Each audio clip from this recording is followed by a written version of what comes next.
My name is Maud Harrington, and the first thing my father ever taught me was how to disappear inside a laugh that wasn't mine.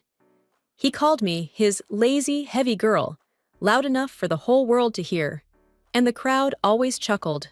Never with me, always at me. I learned early that humiliation doesn't just sting in the moment, it drills itself into your bones, waiting years for the day it can finally break free. The ballroom shimmered with crystal light, every chandelier casting sharp reflections across rows of polished glassware.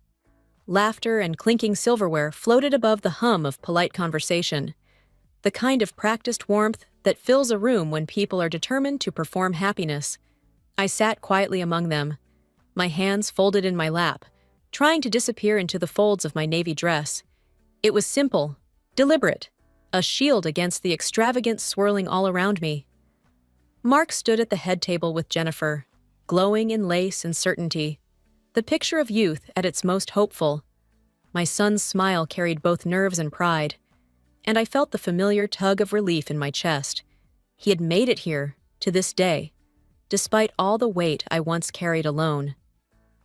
The Hastings family moved through the crowd with the ease of people born to wealth, their laughter crisp, their eyes flicking like invisible scales that measured everything: shoes, accents, gestures.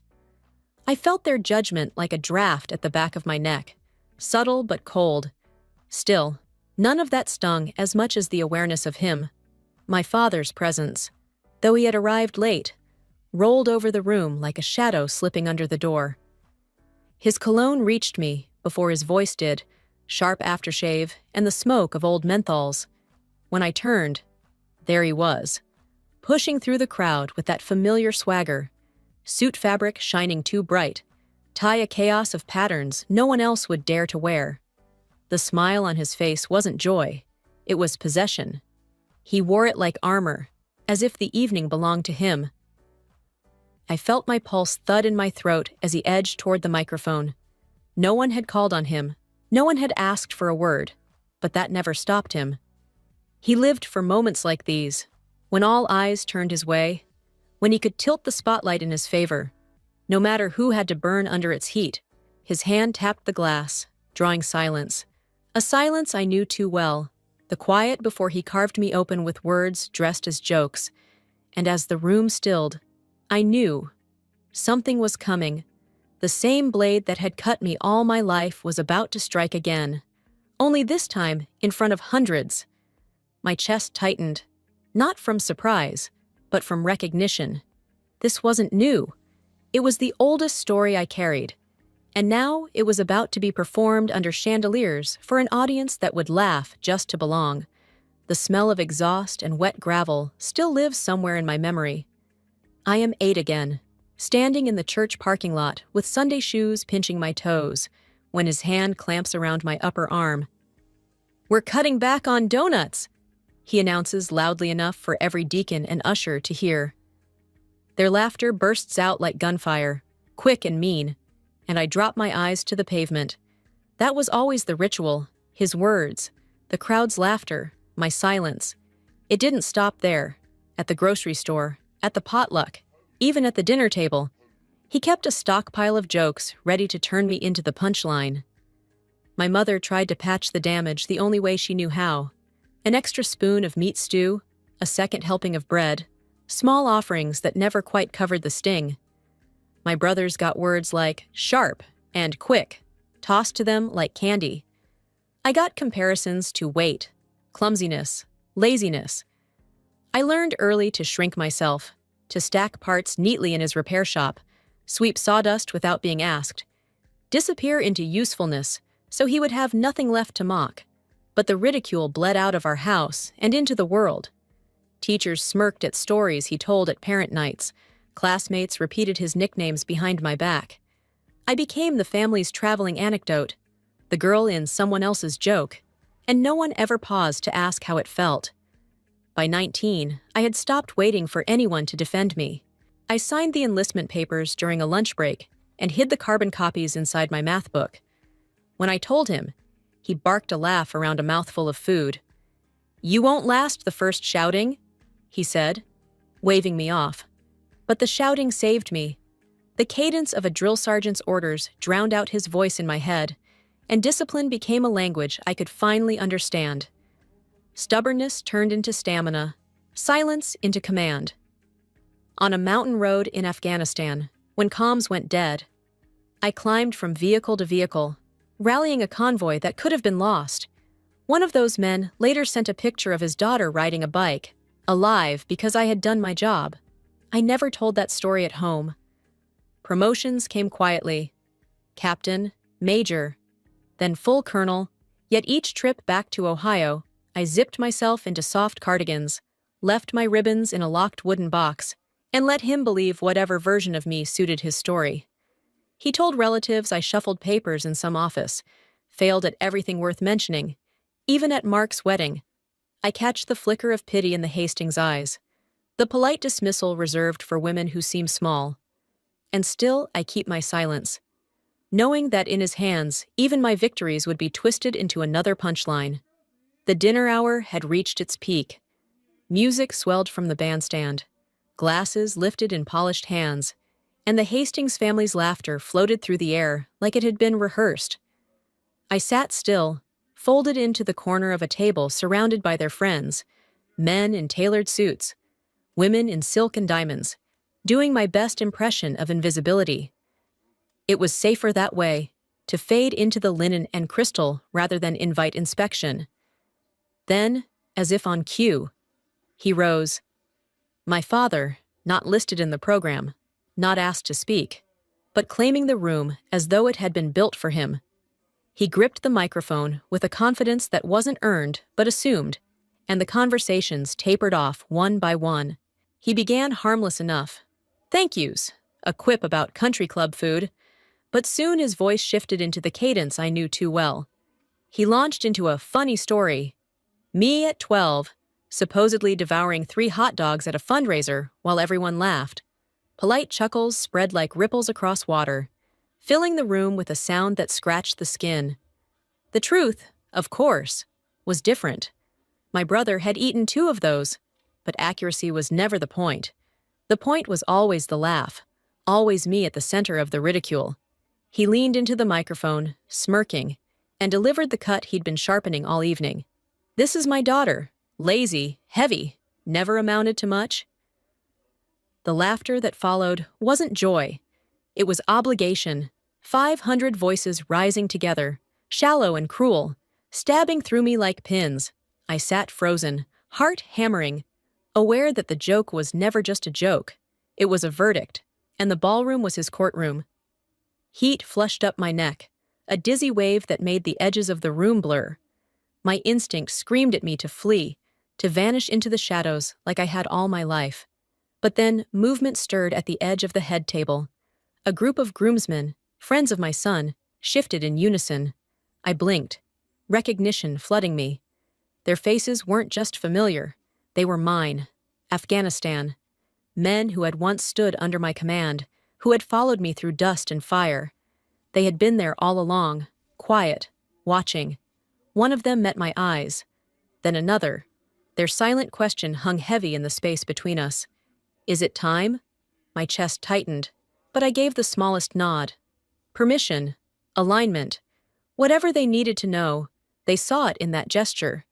They set their glasses down, chairs scraped. 4 men rose to their full height, tuxedos pressed, but bearing the stillness of soldiers. And then, in one voice, "Sir, she's our commanding officer." The words cut through the hall, sharper than any shout. The laughter snapped off. The silence that followed was thick, electric, as though the air itself had divided into before and after. My father's face drained. He lifted his wine, maybe to buy a moment, maybe to hide. But the sip betrayed him. He choked, sputtered, Bordeaux spraying across the white cloth in a stain that bloomed like blood. Gasps scattered through the room. Hastings' faces turned pale. Guests froze mid-motion. And then came the final blow. One of the men, Miller, spoke again, calm but iron in his tone. "With respect, sir, we'd prefer you speak of her accordingly. She saved lives. She led us when it mattered." I didn't move. I didn't have to. For the first time, the truth had stood up on its own legs, and it carried more weight than all of his jokes combined. The declaration from the groomsman still hung in the air, sharp and final, when the ballroom fell into a silence so heavy you could hear the chandeliers hum. My father broke it with a strained chuckle, forcing his lips into a smile that showed more teeth than warmth. "Come on, folks. Don't get tense. Just a joke. Can't anybody here take a joke?" His voice tried for charm, but it wavered, and the hollowness clattered through the microphone. A few scattered laughs fluttered and died almost instantly. Then Miller straightened, shoulders squared, voice low but carrying like a drumbeat. "Respect is not optional, sir." The words drew every gaze, snapped every head in his direction. It was no longer banter. It was a warning. Jennifer's eyes locked on me, the practiced coolness in her face cracking, giving way to something else, astonishment, and something that looked very much like awe.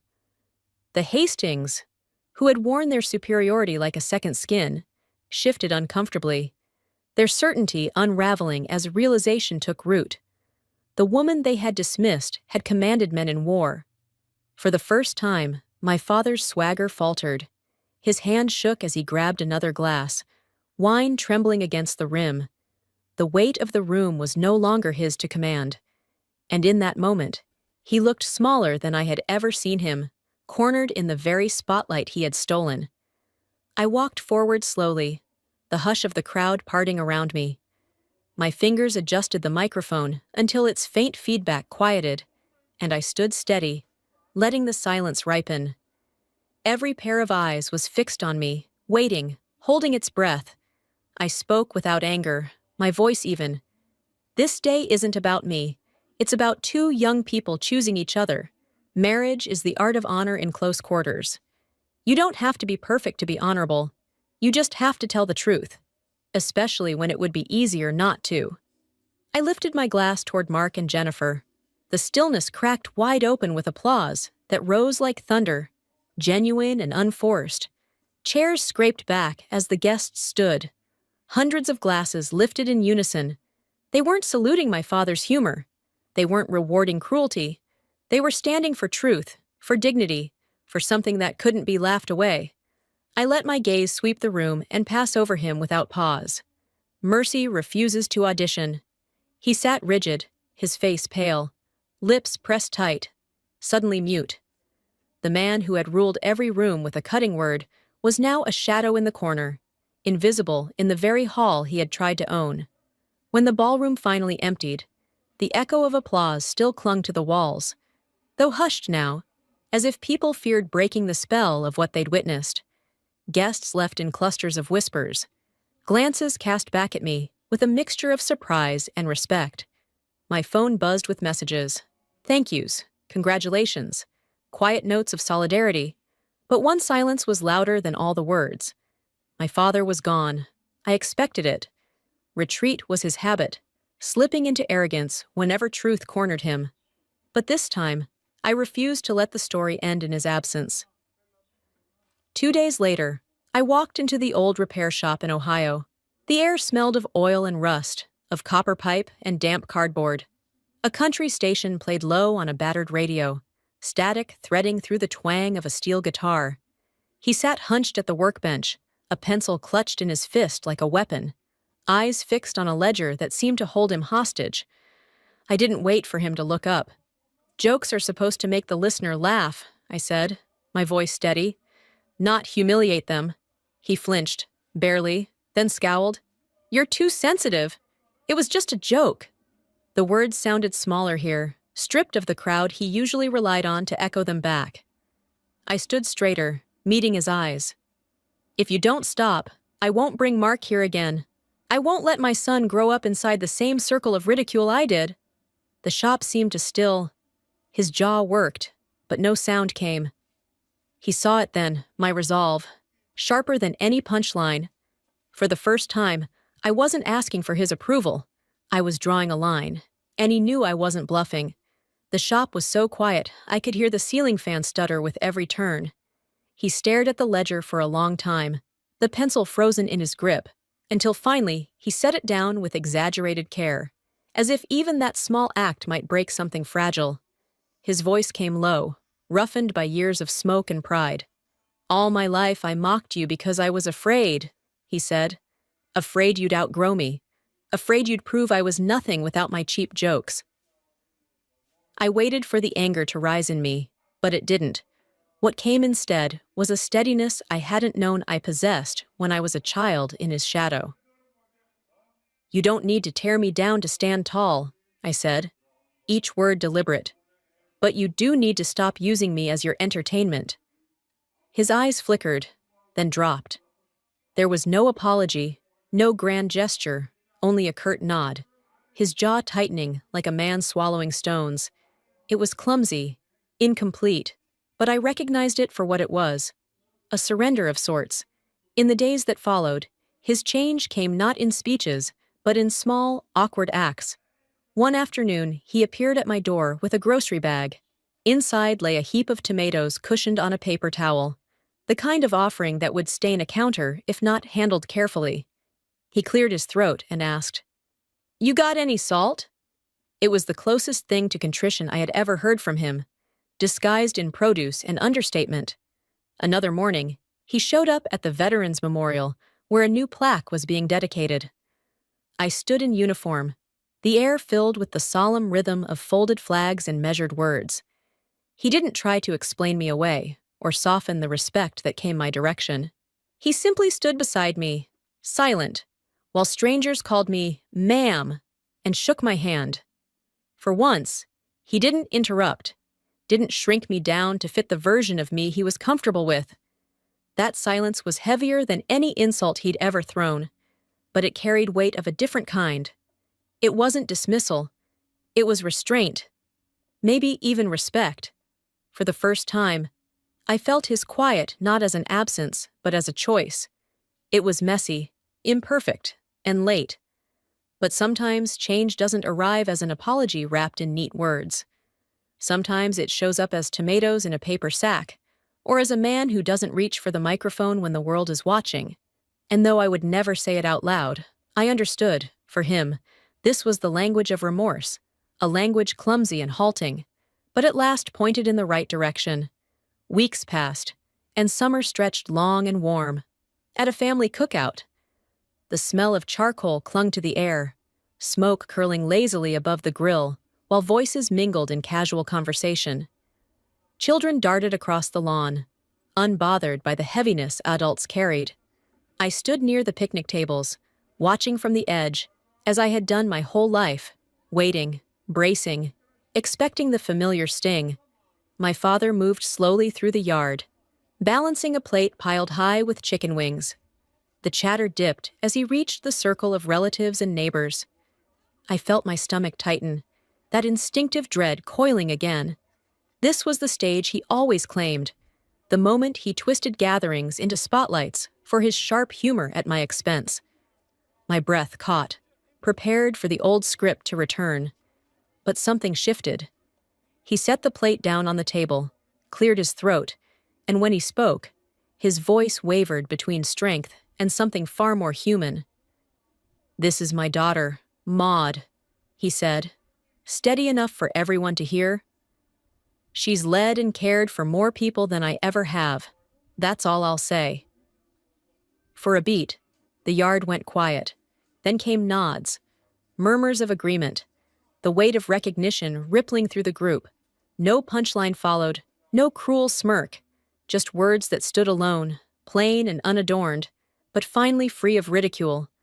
I let the breath I'd been holding slip out slowly. I didn't need him to say he was proud.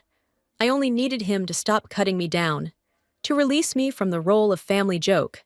In that moment, I realized revenge was never about humiliating him in return. The truest revenge was stripping away the only weapon he had ever used, his cruelty. And so, I smiled, not at his approval, but at the dignity I had reclaimed. Late as it was, his fragile respect still shifted the ground beneath us. It didn't erase the past, but it redrew the future.